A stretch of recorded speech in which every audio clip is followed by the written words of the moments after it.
ஆன்மீகத்தில் பெண்கள் தெரிந்து கொள்ள வேண்டிய விஷயங்கள் சில குறித்து இந்த பதிவில் பார்க்கலாம். கோலமிடும் போதும் தெற்கே பார்த்து நின்று கொண்டு கோலமிடக்கூடாது. திருமணமான பெண்கள் ஒரே ஒரு விரலில் மட்டுமே மெட்டி அணிய வேண்டும். ஒரே காலில் 2-3 அணியக்கூடாது. அணிவதால் ஆரோக்கியம் மற்றும் கணவனின் வளர்ச்சி பாதிப்பு அடையும். கர்ப்பமான பெண்கள் உக்கிர தேவதைகள் இருக்கும் கோவிலுக்கு செல்லக்கூடாது. பெண்கள் கிழக்கு திசையை நோக்கி குங்குமத்தை 2 புருவ மத்தியிலும் உச்சந்தலையிலும் இட்டுக்கொள்ள வேண்டும். திருமணம் ஆகாதவர்கள் உச்சந்தலையில் இட்டுக்கொள்ளக்கூடாது. அமாவாசை, தவசம் ஆகிய நாட்களில் வாசலில் கோலம் போடக்கூடாது. மஞ்சள் நூல் கயிற்றில் மட்டுமே திருமாங்கல்யத்தை கோர்த்து அணிந்து கொள்ள வேண்டும். பெண்கள் கோவிலில் அங்க பிரதட்சணம் செய்யக்கூடாது. கோவில்களில் பிரசாதமாக தரப்படும் துளசியை தலையில் வைத்துக் கொள்ளக்கூடாது. பெண்கள் எப்போதும் முந்தானையை தொங்கவிட்டு நடக்கக்கூடாது.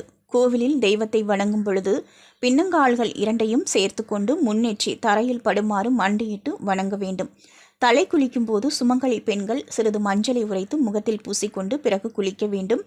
வெள்ளிக்கிழமைகளில் விசேஷ நாட்களில் பாகற்காயை சமைக்கக்கூடாது. அவ்வாறு செய்வதால் பாவம் வந்து சேரும். இதுபோல பயனுள்ள ஆன்மீக தகவல்கள் மற்றும் ராசி பலன்கள், நட்சத்திர பலன்கள், அதற்குரிய பரிகாரங்கள் கேட்டு பயன்பெற எங்களது அபிராமி சேகர், ஆஸ்ட்ரோ சேகர், அபிராமி ஆன்மீகம் சேனலை லைக் செய்து உங்கள் நண்பர்களுக்கும் ஷேர் பண்ணுங்க.